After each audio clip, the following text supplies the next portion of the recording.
कई तरीके की धांधलियां सालों से चलती आ रही हैं। नीट पीजी डबल शिफ्ट के मामले में भी एक सबसे बड़ी धांधली है। हर स्टूडेंट को पता होना चाहिए कि वो क्या एग्जाम दे रहा है। इनके में ना तो रिवैल्यूएशन का कोई सिस्टम है, ना रीचेकिंग का कोई सिस्टम है। इस तरीके की कोई व्यवस्था नहीं। ये अपनी तरफ से कोई मेहनत नहीं करना चाहते। वो कहते हैं जी हम उसी में से देंगे, क्वेश्चन हम रीड नहीं करेंगे। मेडिकल के जितने भी एग्जाम उसमें धांधली सबसे आम है। देखिए इसमें गोपाल जी, इससे पहले भी ट्रांसपेरेंसी को लेकर के कई सारे मामले लंबित हैं। उस ट्रांसपेरेंसी में state of UP versus Bhavika Tiwari के केस में जस्टिस पारदीवाला ने आंसर की और जो है रॉ मार्क्स ये सब रिलीज करने का ऑर्डर दिया। अब उसको फॉलो करते हुए एनबीई ने आंसर की और इन सब का पहले एक नोटिफिकेशन निकाले कि जिसमें उन्होंने बोला कि क्वेश्चन पेपर के साथ वो आंसर की रिलीज करेंगे और वैलिड वही था। बट उन्होंने उस नोटिफिकेशन को तुरंत सेम डे वापस लेकर के नया नोटिफिकेशन निकाले कि हम इसको एक सिंबॉलिक मार्क करके जो है ओएमआर सीट की तरह निकालेंगे। क्योंकि देखिए उसमें पहली बात तो क्या होता है, सबका क्वेश्चन पेपर सफल होता रहता है। एक चीज तो वो है। दूसरी चीज क्या है कि आप सिर्फ आंसर की देंगे, वो भी उसमें सिर्फ ये देंगे कि जिस तरीके से ओएमआर का ऑप्शन होता है कि आपने कौन कौन सा ऑप्शन फिल किया उस तरीके से। ये एक डिफिकल्टी है। जहां तक बात रही ट्रांसपेरेंसी की, तो ट्रांसपेरेंसी वापस आकर के वहीं अटक जाता है जब आप क्वेश्चन पेपर रिलीज नहीं करते हैं। क्योंकि क्वेश्चन पेपर जब तक रिलीज नहीं करेंगे या आप आंसर सीट प्रॉपर रिलीज नहीं करेंगे तो कोई भी स्टूडेंट प्रॉपरली ये नहीं समझ पाएगा कि उसने उसका क्वेश्चन कौन सा सही अटेम्प्ट किया, कौन सा गलत अटेम्प्ट किया। हमने इस याचिका में सबसे पहली मांग की है कि आप क्वेश्चन पेपर प्रॉपरली रिलीज करो, जिससे जो है क्या बोलते हैं हर किसी को ये पता चल पाए, हर स्टूडेंट को किसने क्या। कई बार ये ऐसी भी संभावनाएं होती हैं और ये कई सारे एग्जाम में आपने देखा है कि कई बार ऐसा होता है जो क्वेश्चन पेपर होते हैं, क्वेश्चन पेपर में कई सारे क्वेश्चंस बनाए भी गलत जाते हैं। तो वो तभी उसको लेकर के, चाहे आप देखिए एमपी जुडिशरी में भी हो, यूपी जुडिशरी में हो, बहुत सारे ऐसे एग्जाम होते हैं या यूपीएससी में भी कई बार नीट को लेकर के भी क्वेश्चन आंसर को लेकर के दिल्ली हाई कोर्ट में याचिका थी। तो अब क्या है कि जब आप क्वेश्चन, और ये एनबी कभी भी क्वेश्चन देने को राजी ही नहीं होती है। ये कहती है कि जो है क्या बोलते हैं हमारे पास लिमिटेड सेट ऑफ क्वेश्चंस, हम उसी में से सफल करके देते हैं।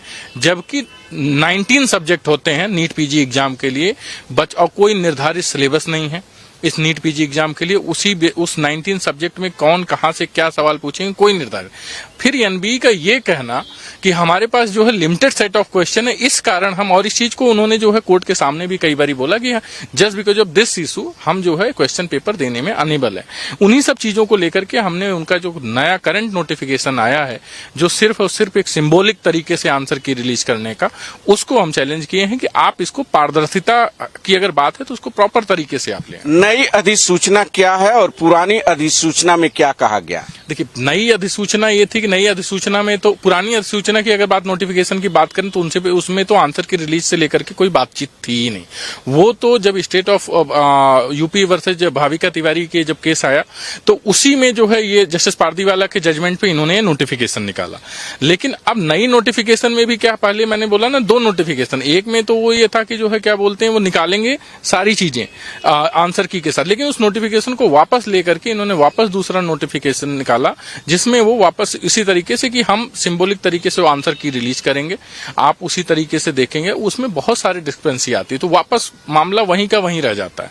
तो अब उसी को लेकर के डॉक्टरों ने जो है, डॉक्टरों की तरफ से हम याचिका दाखिल की है और इसकी अर्जेंट मेंशनिंग करके देखेंगे कि इसकी जल्द से जल्द सुनवाई हो।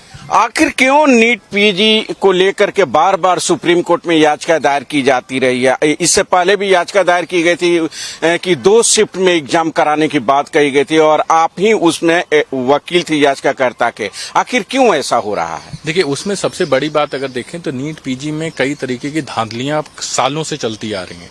अब क्या है कि स्टूडेंट अपने राइट्स को लेकर भी अवेयर है, उनको पता है कि कोर्ट जो है इस पे एक्शन लेती है। और नीट पीजी डबल शिफ्ट के मामले में भी एक सबसे बड़ी धांधली थी।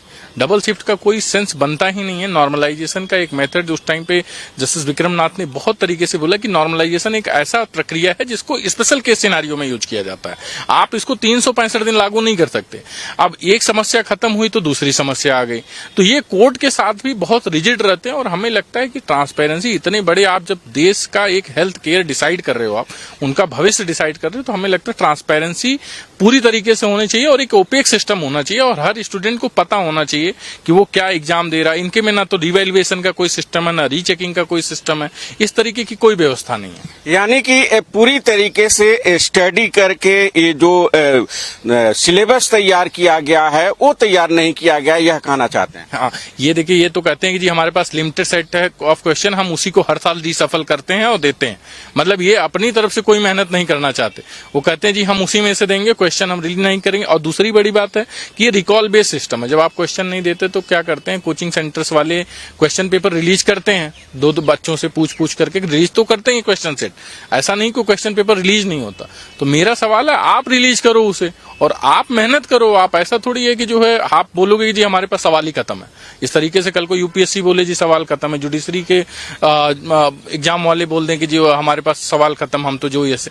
तो इस तरीके से आप ट्रांसपेरेंसी तो कहीं नहीं है ना। और इस तरीके के सिर्फ यही नहीं है, चाहे डीएनबी का एग्जाम ले लीजिए उसमें भी है, और बहुत सारे हर तरह के एग्जाम में जो है, मेडिकल के जितने भी एग्जाम उसमें धांधली सबसे आम है।